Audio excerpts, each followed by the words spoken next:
안녕하세요. 얼마 전 남자친구에게 파혼을 말한 30대 초반의 여성입니다. 이혼보다는 파혼이 낫다는 말을 몇 번씩 가슴에 새기고 있기는 하지만 그래도 말로만 듣던 파혼을 하게 되었다는 게 남보기 부끄럽고 부모님께 죄송스럽고 그렇네요. 그리고 파혼을 하게 된 이유가 남자친구는 어이가 없다며 남들한테 이야기 한번 해보라고 저만 욕먹을 거라는데 저는 그렇게 생각하지 않거든요.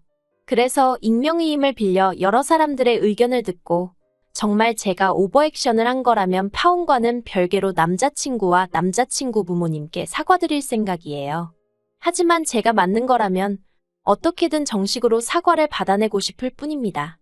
저보다 2살 많은 남자친구와는 지인의 소개로 만났습니다. 그런데 사실 저는 저만 놓고 이야기하자면 결혼이 그렇게 급했던 것도 아니었고 하고 싶었던 것도 아니었거든요.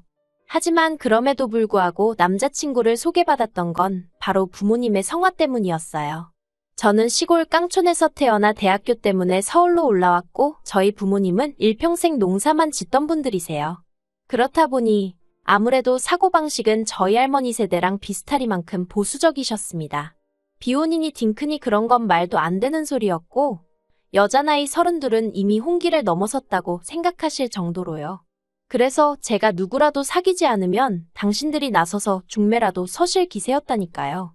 그리고 그런 찰나에 지인이 괜찮은 사람이 있다며 한번 만나보라고 했기에 성사된 자리였습니다. 아무튼 그래서 제 나이도 있고 부모님의 성화도 있고 하여 남자친구를 소개받았는데 남자친구는 하루빨리 결혼을 하고 싶어 안달난 게 눈에 보일 정도였어요. 그리고 사정이 그렇다 보니 연애 내내 저보다는 남자친구 쪽에서 마음이 급해서인지 더 적극적으로 나왔던 게 사실이에요. 그리고 이런 말이 어떻게 들릴까 싶지만 여자 입장에서 그것도 저는 연애도 많이 안 해봤기 때문인지 적극적인 남자친구가 싫지 않았습니다. 하지만 연애 1년 만에 남자친구가 결혼 이야기를 꺼낼 거라곤 미처 생각하지 못했지요.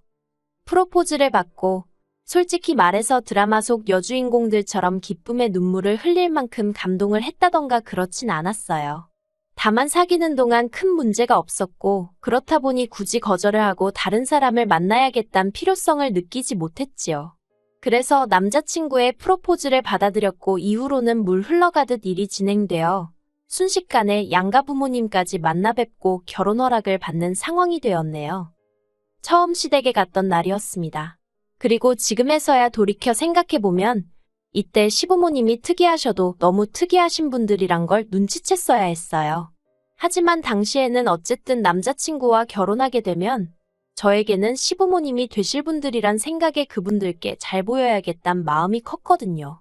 제가 결혼이 간절했던 것은 아니지만 그래도 여자로서 어려서부터 보고 들은 바가 있었으니 웬만하면 시부모님하고 가깝게 잘 지내는 그런 며느리가 되고 싶었달까요. 그래서 조금이라도 좋은 인상을 드리고 싶었고 그렇다 보니 긴장도 많이 하게 되더라고요. 솔직히 제 스스로의 모습만 검열하느라 시부모님이 어떤 분들인지는 미처 눈여겨볼 생각조차 못했던 게 사실이에요. 그저 제가 방금 제대로 대답을 한 건지 뭐라도 실수를 하진 않았는지 그런 데만 온 신경을 곤두세우느라 바빴으니까요. 그런데 저희 부모님까지 모시고 상견례를 하면서 비로소 이 결혼을 하는 게 맞는 건가 하는 의구심을 조금씩 갖게 되었습니다. 일단 저희 부모님은 농사 때문에 서울에 자주 오시는 분들이 아니었고 오신다고 해도 며칠씩 있다 가실 상황이 못 되었어요. 그렇기에 오신 김에 식사만큼은 맛있고 좋은 곳으로만 모시고 다닐 생각이었지요. 그래서 상견례 자리도 호텔 레스토랑으로 장소를 잡았던 거고요. 그런데 상견례 당일날 남자친구 부모님이 저더러 부모님은 평소에 드시던 대로 드셔야 하는 거 아니냐면서 괜히 당신들 수준에 맞추다가 저희 부모님 탈이라도 나면 어쩌냐는 거예요. 그리고는 당신이 무슨 재밌는 말이라도 한 것 마냥 웃으시는데 솔직히 저는 제가 꼬인 건지 시부모님이 하신 말씀이 꼭 저희 부모님을 무시하는 말처럼 들리더라고요. 그리고 그걸 가만히 참고 넘어갈 제가 아니었습니다. 그래서 단도직입적으로 지금 어머님 아버님이 무슨 말씀을 하시는 건지 모르겠다고 저희 부모님이 평소에 어떻게 뭘 드시는지는 아시냐고 물었어요. 사실 제가 처음 인사를 드리러 갔을 때만 하더라도 그런 자리가 처음이기도 하고 그래서 제가 남자친구 부모님이 듣기 거슬리는 이야기를 하셔도 미처 제대로 대응하지 못하고 넘어간 순간순간이 있었지만 이번만큼은 저도 아니고 저희 부모님을 상대로 선 넘는 발언을 하셨으니 가만히 있어서는 안 되겠다 싶었지요. 그래서 저를 어떻게 보시건 말건 신경 쓸 겨를도 없이 따지고 든 거예요.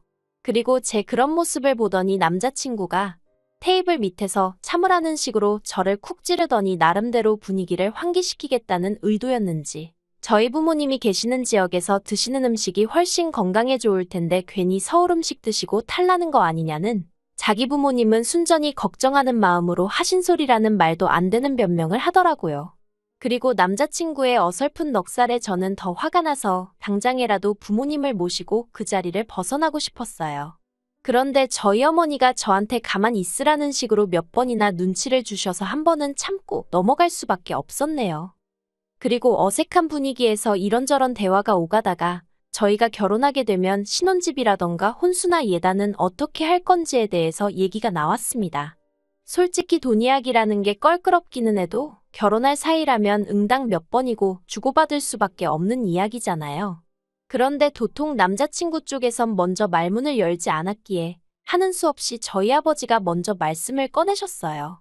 하지만 남자친구 부모님은 대답 대신 먼저 저희더러 얼마나 해줄 수 있냐고 되묻는 게 아니겠어요. 그리고 그런 남자친구 쪽 반응에 약간은 의아했지만 그래도 남자친구에게 들은 이야기가 있었기 때문에 크게 당황치는 않았습니다. 평소에 남자친구는 자기가 모아둔 돈이 5천 정도 있고 부모님께서 1억 정도는 해줄 수 있다는 식으로 입버릇처럼 말해왔으니까요.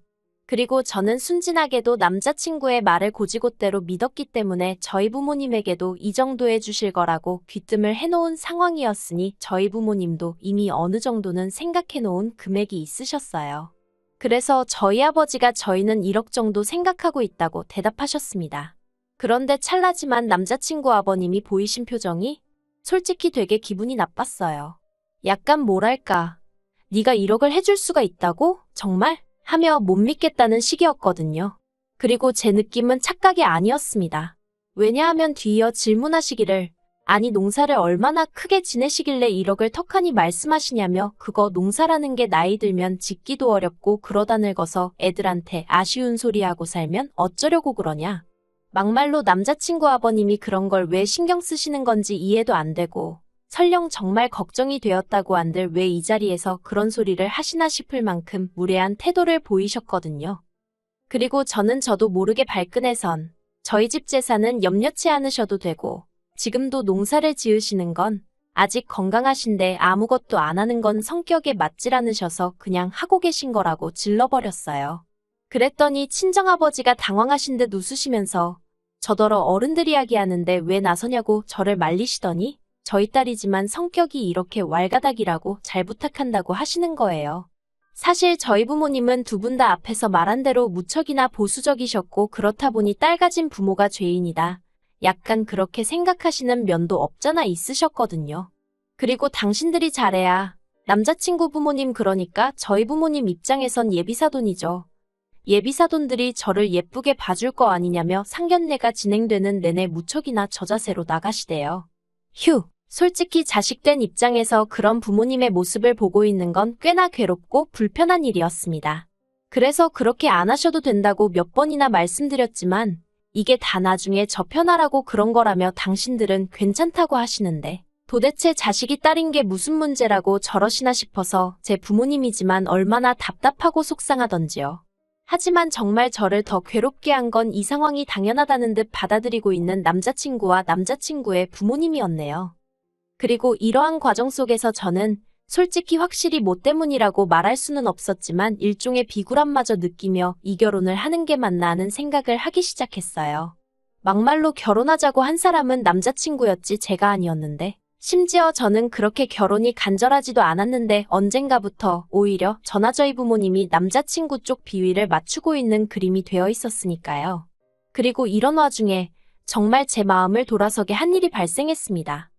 상견례가 끝나갈 무렵 남자친구 아버님께서 저희 부모님더러 언제 한번 놀러가도 되냐고 물으시더라고요. 그리고 저희 부모님은 그게 사람들끼리 을에 언제 한번 시간 날 때 밥이나 먹자 하는 인사 같은 말이라고 생각하셨던 모양이에요. 사실 그렇잖아요. 아직 정식으로 결혼을 한 것도 아닌데 놀러 온다 소리를 하겠으며 설령했다고 한들 듣는 사람 입장에서도 정말 진지하게 받아들이는 경우는 별로 없잖아요. 그래서 저희 부모님도 그렇게 하시라고 의뢰껏 대답을 하셨어요. 그러자 남자친구 아버님이 집요하게 주소라던가 그런 걸 물어보시는데 그땐 나중에 들은 말이지만 저희 부모님도 좀 황당하셨답니다. 하지만 이미 와도 된다고 한마당에 주소를 안 주기도 그래서 주소며 이것저것 알려드렸다는 거예요. 그런데 황당한 상황은 그게 다가 아니었습니다. 상견례 자리를 가진 이후로 일주일도 지나지 않았을 무렵 남자친구가 저더러 그때 자기 아버지가 저희 부모님 댁에 놀러 가겠다고 했던 거 기억나냐면서 그래서 이번 주말에 가시겠대라고 말을 전하더라고요. 제가 황당해서 정말 가신다고 그랬냐니까 저더러 속고만 살았냐는데. 그래서 지금 한창 농사 때문에 바쁘실 시기이고 그리고 아직 우리 식도 안 올리지 않았냐. 그러니까 아버님께 잘 말씀드려서 못 가시게 해달라고 했어요. 그랬더니 남자친구 안색이 어둡게 바뀌더니 이럴 줄 알았다면서 저더러 솔직히 말해보랍니다. 자기나 자기 부모님한테 뭐 거짓말한 거 없냐고요. 그리고 뜬금없는 이야기를 하는 남자친구의 태도에 당황한 제가 그게 무슨 소리냐고 내가 무슨 거짓말을 하냐고 되물었습니다.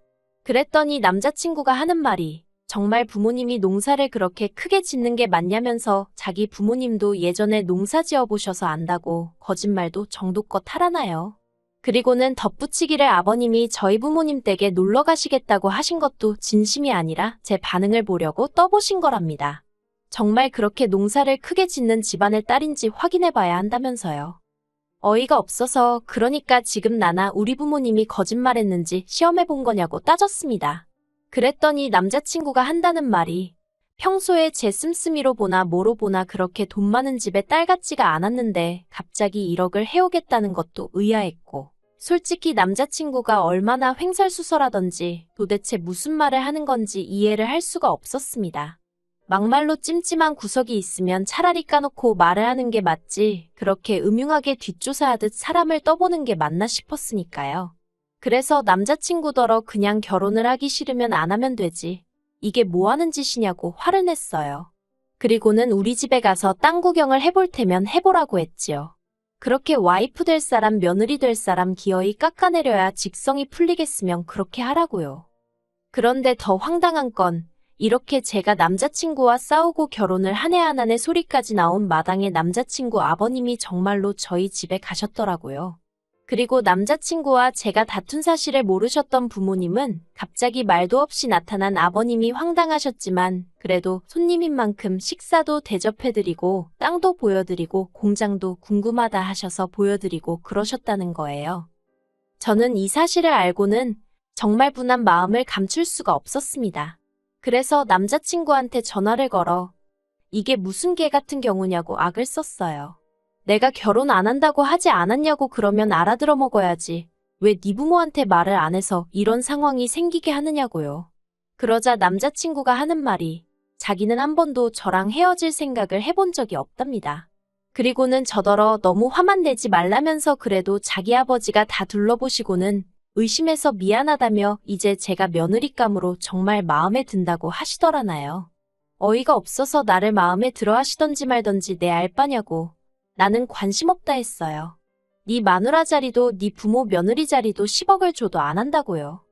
그리고 그렇게 정말 어디 가서 말도 못할 만큼 추접스럽게 남자친구와 다툰 이후로 저는 또 한 번 생각지도 못한 이야기를 들었습니다. 알고 보니 남자친구는 처음부터 저희 집이 어느 정도 먹고 살만하다는 걸 저와의 소개 자리를 주선하던 사람한테 들어서 알고 있었더라고요. 다만 저희 집이 농사를 지을 거라곤 미처 생각을 못했기 때문에 그렇게 아버님을 내세워서라도 자기 눈으로 확인을 하려 들었던 모양입니다. 어이가 없어서 그리고 이 모든 사실을 알게 된 저는 솔직히 남자친구에게 정이란 정은 전부 다 떨어져서 나중엔 오히려 제가 빌다시피 정말 부탁이니 헤어져 달라고 했어요. 그런데 남자친구가 하는 말은 정말 살면서 들어본 말 중에 가장 무식하기 짝이 없었습니다. 너희 부모님은 아무리 돈은 많이 번다고 해도 시골 깡촌에서 평생 흙이나 만지고 사는 사람들이지 않냐? 우리 부모님은 그래도 대학물까지 먹은 서울에서 나고 자란 엘리트다. 그러니 서로 결점은 감춰주고 장점만 바라보며 한 가족이 되자는 정말 말 같지도 않은 개소리를 해댔거든요. 그래서 제가 대학물만 먹었다고 다 엘리트냐고, 자식이냐고 하나 있는 너를 이따위로 키워놓은 것만 봐도 엘리트는 무슨, 머리에 총 맞은 사람들 같다고 받아쳐버렸네요. 그리고 이 일로 남자친구가 저더러 말을 무식하게 한다고 지적을 해대길래 더 상스러운 소리도 해줄 수 있다고 받아쳤지요. 그런데 이런 개싸움이 있고 며칠 뒤, 남자친구의 소개팅을 주선했던 지인에게 연락을 받았습니다. 한다는 말이 요새 워낙에 자기 스펙 속이는 사람들이 많지 않냐면서, 그러니 그쪽 부모도 노파심에 확인해보고 싶었던 것 같은데 저더러 그 정도는 이해해줄 수 있는 거 아니냐는 거예요. 그리고는 원래 가난하고 못 배운 사람들이 농사를 짓는 건 맞잖아 하는데, 어후 진짜 전화상으로 대화를 주고받아서 어떻게 하지를 못했지. 눈앞에 있으면 물이라도 끼얹어버리고 싶더라니까요. 왜 이렇게 생각 없이 말하는 사람들이 많은지 모르겠어요. 직업 가지고 사람을 판단하던 시절은 지나지 않았나요? 그래서 그 지인한테 그렇게 무식하고 좁아터진 마인드로 세상을 보지 말라고 한마디 하고는 더는 연락하지 말라고 했습니다. 그리고 지금까지도 남자친구는 계속해서 서로 부족한 점을 채워주는 게 부부라며 우리 둘은 환상의 커플이란 개소리나 해대고 있네요. 하지만 저는 파혼했다고 주변에 알리고 있고요. 단지 혹시나 남자친구가 정신줄 놓고 시쳇말로 헷가닥 돌까봐 지금 조심조심 피하는 중입니다. 아무래도 이제 전화도 차단 걸고 집도 이사해야겠어요.